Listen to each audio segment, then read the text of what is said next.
کہ جب مکے سے مدینہ کی طرف اللہ کے نبی جناب محمد رسول اللہ تشریف لے جا رہے ہیں اور مدینے میں جب انٹری کرتے ہیں تو مدینے کی عورتیں اپنے چھتوں کے اوپر چڑھ کر دیکھ رہی ہیں کہ دیکھیں محمد رسول اللہ صلی اللہ علیہ وسلم کی سواری کس کے مکان پر رکتی ہے. وہ محمد رسول اللہ کا دیدار کرنا چاہتی تھی. مدینے کی عورتیں مدینے کی اپنے گھروں کی چھتوں پہ چڑھ گئیں اور مدینے کی چھوٹی چھوٹی بچیاں 6 سال کی 5 سال کی اپنے ہاتھوں میں ڈھول لے کر دف بجا رہی ہیں, دف بجاتی جا رہی ہیں. مدینے کی چھوٹی چھوٹی بچیاں اور گیت گاتی جا رہی ہیں. آج مدینے کا ہر ایک شخص خوش ہے کہ آج محمد رسول اللہ ہمارے یہاں تشریف لا رہے ہیں.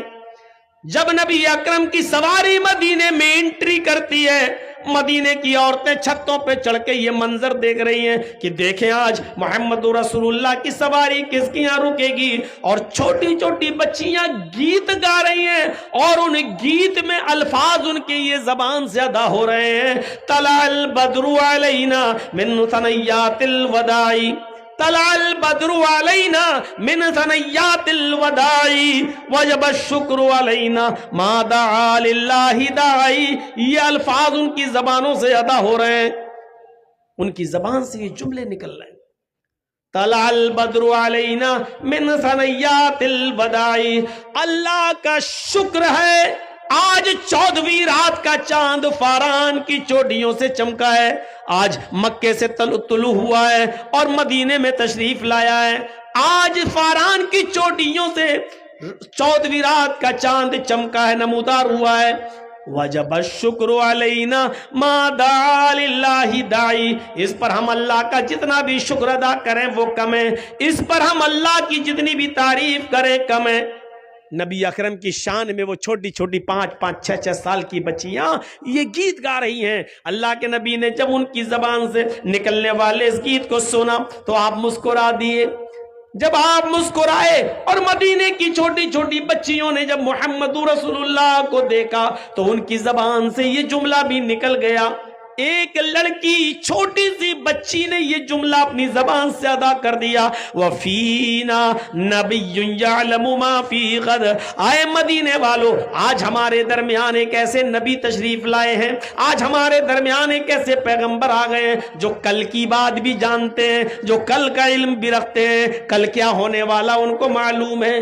اللہ کے نبی جناب محمد رسول اللہ نے جب یہ جملہ اس چھوٹی سی بچی کے منہ سے سنا تو آپ اپنی سواری سے اتر گئے اور اس چھوٹی سی بچی کے پاس آئے اور آپ نے فرمایا دعی ہذہ الکلمات, بیٹی اس جملے کو چھوڑ دو, بیٹا اس جملے کو پڑھنا چھوڑ دو, ان کو یہ جملہ مت پڑھو, وہی پڑھو جو تم پہلے پڑھ رہی تھی. طلع البدر علینا من ثنیات الوداع وجب الشکر علینا ما دعا للہ داعی. وہی پڑھو, یہ نہ کہو وَفِينَا نَبِيٌّ يَعْلَمُ مَا فِي غَدْ, یہ مت کہو کہ ہمارے پاس ایک ایسے رسول آئے ہیں جو کل کی بات جانتے ہیں.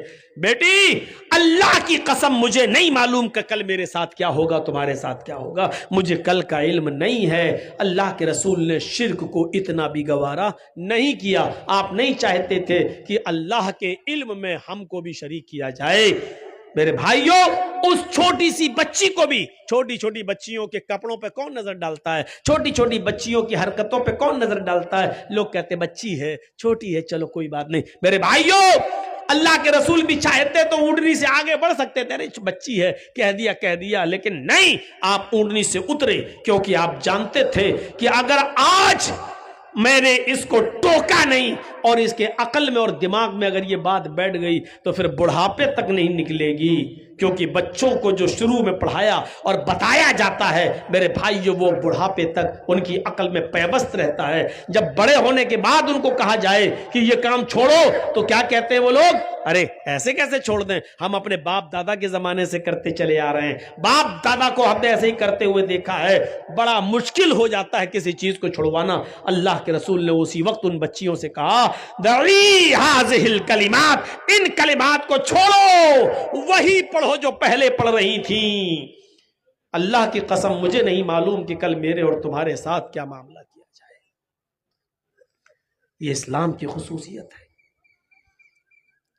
میرے بھائیوں, اسلام کی ایک خصوصیت یہ ہے کہ وہ دین توحید ہے.